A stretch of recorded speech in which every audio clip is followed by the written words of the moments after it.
Hello and welcome back to the Patient First Podcast, where, of course, I'm looking to help increase the influence of today's engaged dentists. I'm Dr. Bryan Laskin, your host, and I am excited because this is, frankly, my favorite topic, that recurring segment that we like to do at the Patient First Podcast. It is another segment of books applied to dentistry. And this one's going to be a little weird.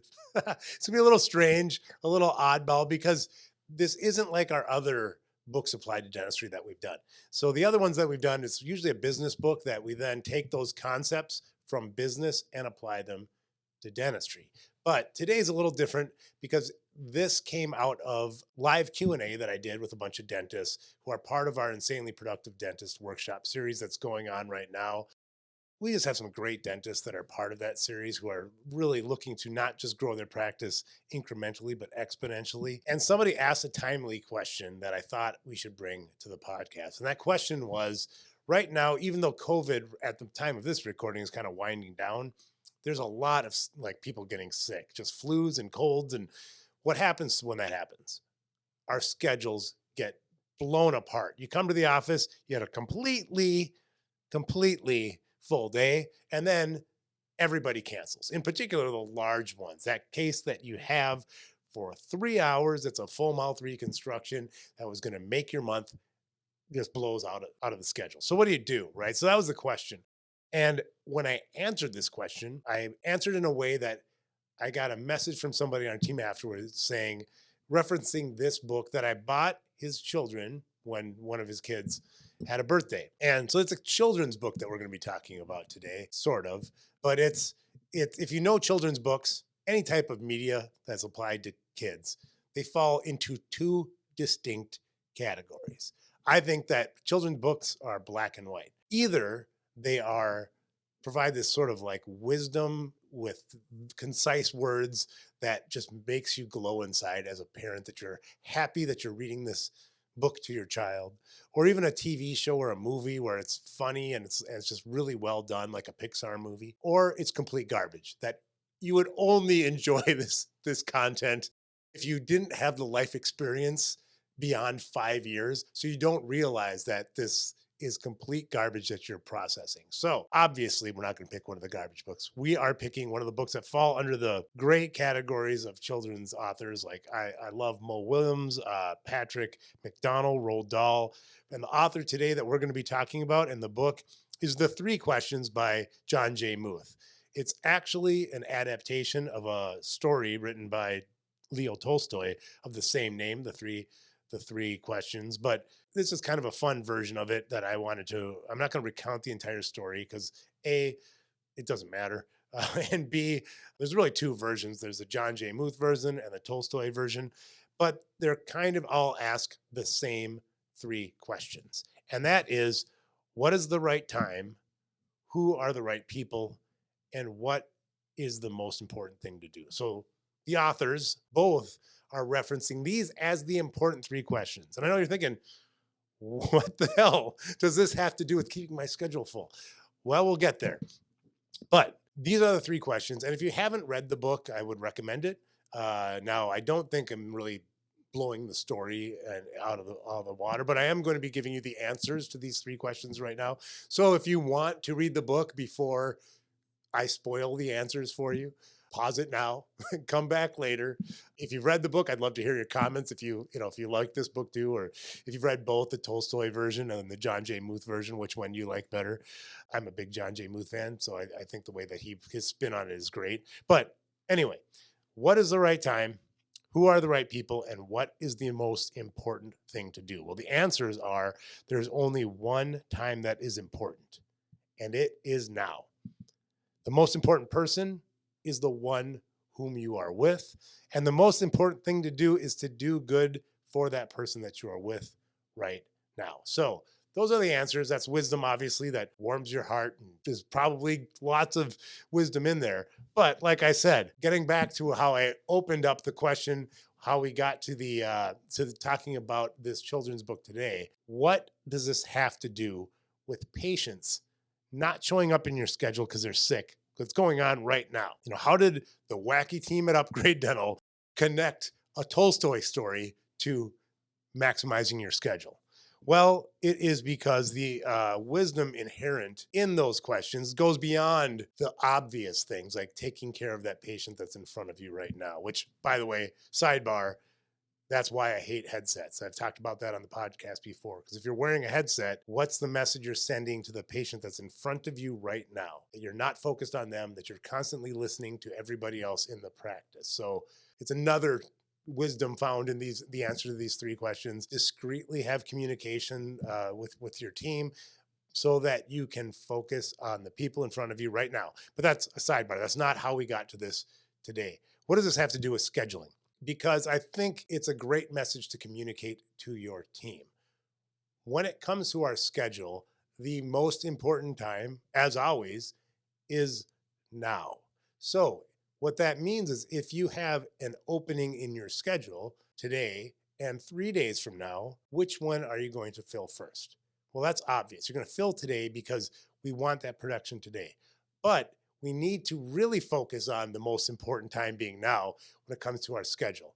Because let's say it's 9 o'clock in the morning and you have an opening that opens up at 1. Do you look to fill that right away?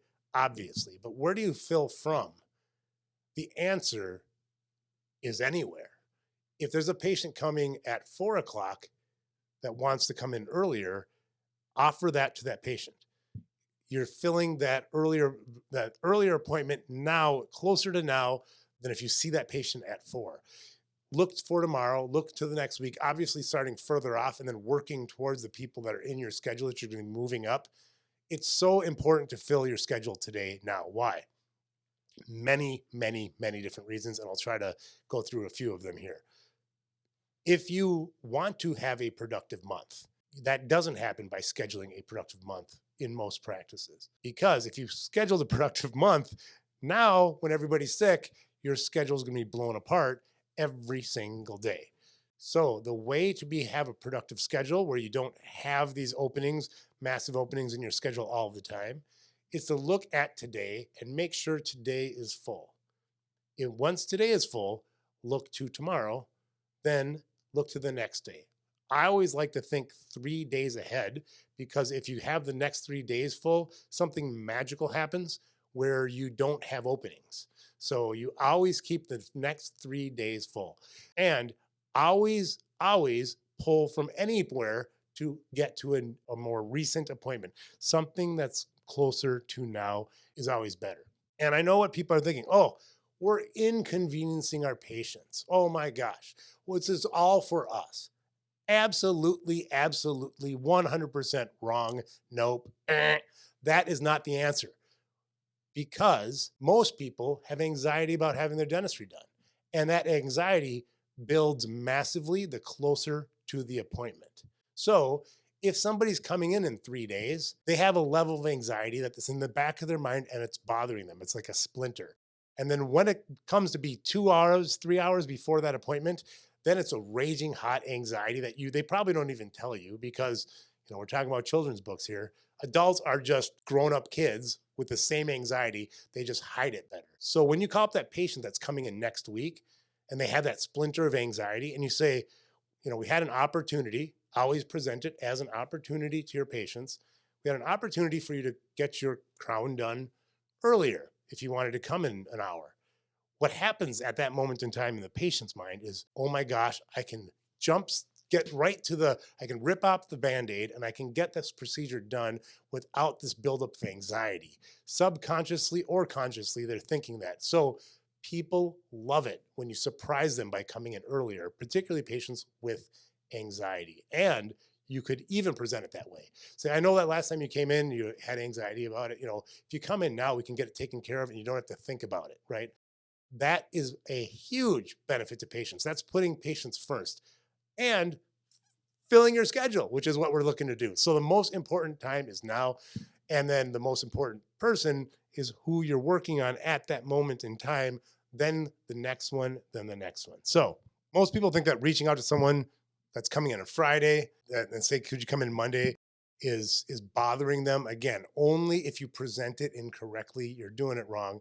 And this is a message definitely share this with your team members because they do not understand the value that you're presenting to the patient. And by the way, they have to do this extra work filling them. So if you really want to supercharge this, bonus your team a little bit, $5 to fill openings that become in the schedule. You have to really be careful about what you bonus on here though, because you don't want people messing around with the schedule so they get an extra $5. But there are ways to do it that's outside of the scope of this podcast. But really look at filling those appointments today, very much the priority, then tomorrow, then the next day.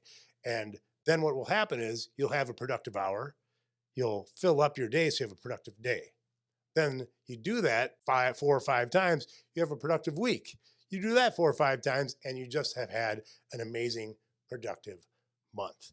That's the way it works. So Tolstoy and Muth, obviously had higher aspirations for their message with the 3 questions than filling our schedules.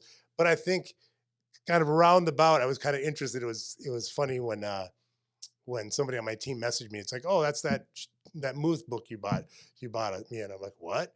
It's just so happened that I was talking about the most important time is now, and there's obviously higher aspiration that we can apply to dentistry, like taking care of the patient that's in front of you. But today I wanted to give you some actionable thoughts that you can address what's going on in practices around the country right now, which is our schedules being opened. And the answer to that question is the most important time is filling now, filling today. Thank you very much for showing up, being engaged, and I look forward to seeing you next week on the Patient First Podcast.